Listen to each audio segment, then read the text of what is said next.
Okay, out of respect for Bray Wyatt, we're going to go over top 10 favorite matches Bray Wyatt has done in the WWE. We understand how his life could have possibly ended over sources that I did not get to know. Yet I'm sure a lot of media has yet to explain how, or logically, because Bray Wyatt's passing would be, how could that even happen in such short notice around the end of the summer, expecting him to come back around this part of the year. And I'm sure a lot of fans are very distraught. I am going to pray for the family of Bray Wyatt as much as I've critiqued him, as much as the IWC critiques Bray Wyatt's creative and his booking and his look. We can't say that he hasn't tried, and the company hasn't tried to entrust him with his creativity, his gimmick, his desire to expand himself from being a jobber from NXT to headlining big pay-per-view events with his booking of his own creation. And that's got to be the biggest respect Bray Wyatt's have, and yet not a lot of people have negatively critiqued him how he is personally as a person. And that's always a plus in my book. So out of respect for Bray Wyatt, we're going to go over the top 10 matches Bray Wyatt, in my opinion, I liked. Number 10 is going to be the Wyatt family versus the Usos back in 2014. By the way, this is in no ratio order. This is my favorite. And I'm not going to lie. It is a valid list. Everybody still remembers like table spots, hit over with the steps, tag team spots up the wazoo, and Bray Wyatt's integration into the feud was just so entertaining. Then we got Undertaker versus Bray. Obviously not one of the better Undertaker matches, but for like career impact for Bray, very impressive. One of my personal favorites, I think it was a strap match for the WWE Championship involving Bray Wyatt versus Daniel Bryan. Very impressive match I've seen with Bray Wyatt over the last several years. It was personal. I still question the booking involving trying to make the Fiend. I understand it's an alter ego, different way he wrestles, different ways he sells, I get it. But still make him human, just make him immune to the pain. Still make him feel like something's broken, but he can't feel it. He'll continue to get at you. Like, make it like a zombie. Don't make it like he's Braun Strowman.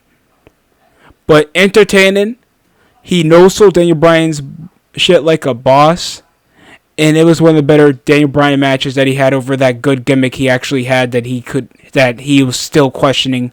I'm a hippie vegan that likes being a boring wrestler. I don't like it. We are actually making a real life character out of you, and it is getting over. I still question it, but still, impressive match from Bray Wyatt.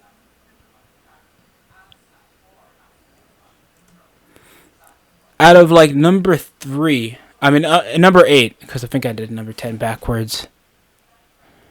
We have, of course, when he won the Elimination Chamber match back at 2017 to win his first WWE Championship. That's still an impactful moment.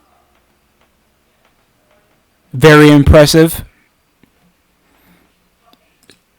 Finally got over the hump, especially when he had the final couple moments with AJ Styles while off the phenomenal forearm and he reversed it into a Sister Abigail. Good spot by Bray Wyatt. Even though I think a lot of people's opinion, they should have put the belt on him a lot earlier. I think his debut as The Fiend was also pretty valid. That's number 7 when he squashed Finn Balor, because I personally think Finn Balor's overrated. And why people like him is because of the background he has with New Japan, not because he's actually an interesting wrestler. If he was homegrown over with WWE, nobody would care about him. I swear to you on that one. Then that cage match he had with Chris Jericho back in 2015, when he was still taken seriously as a threat, especially like when they were squashing him in 50-50 booking with Dean Ambrose and Roman Reigns. At least Chris Jericho around that standpoint of 2015 when he was like bottom part-time mid-card, it was pretty valid. Then that Hell in a Cell match in 2015, that's number 6. Valid match. Roman actually looked threatening, and it was one of the better things that happened even in the pay-per-view. Wasn't as good as Brock Lesnar and Undertaker that same night, but entertaining showing, even though we kind of knew who was going to lose.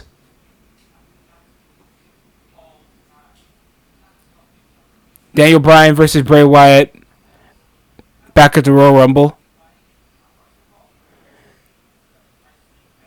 That was pretty valid of a match. And then the four-way match over in Extreme Rules. That's number 5. Out of all the matches I've seen, it was actually well booked, decently portioned, and when WWE can do 5-way matches, because this is a 5-way, I think, for who's going to face Lesnar.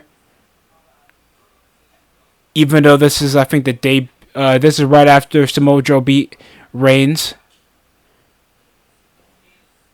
And Payback, John Cena versus Bray Wyatt was way better than WrestleMania that same year.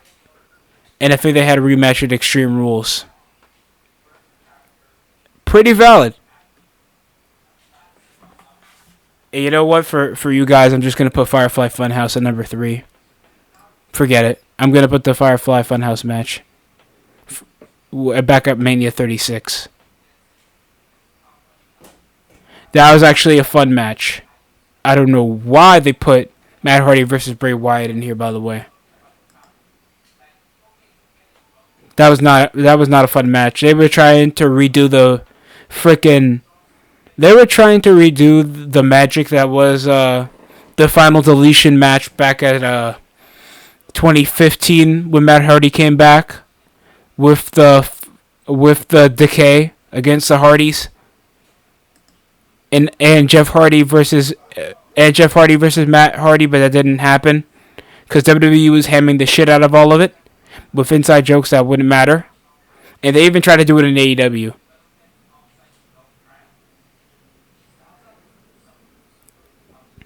So you guys get to see over that standpoint.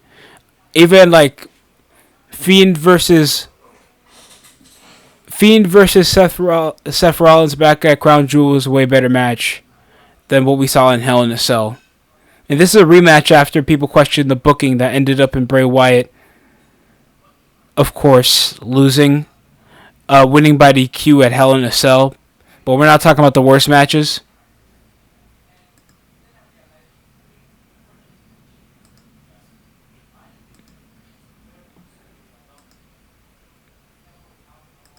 And our final match, that's my personal favorite in my opinion,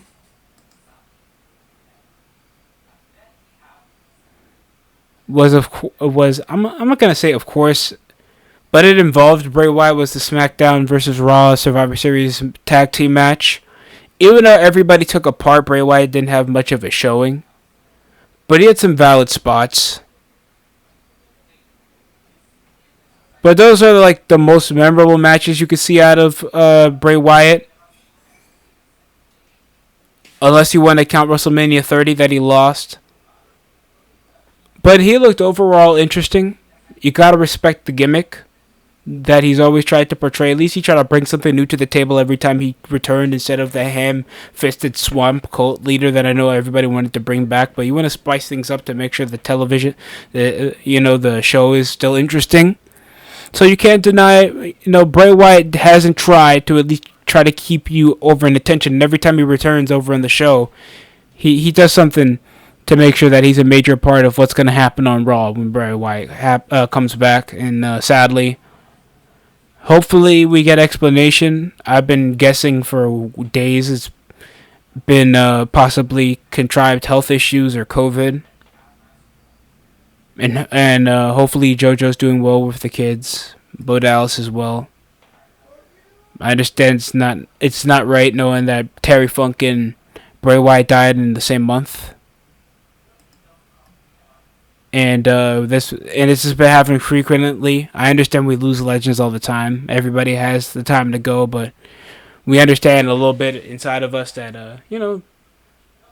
I wish somebody else got it, and that always happens. But rest in peace to Bray Wyatt, and signing off from the DST show. Thanks for watching.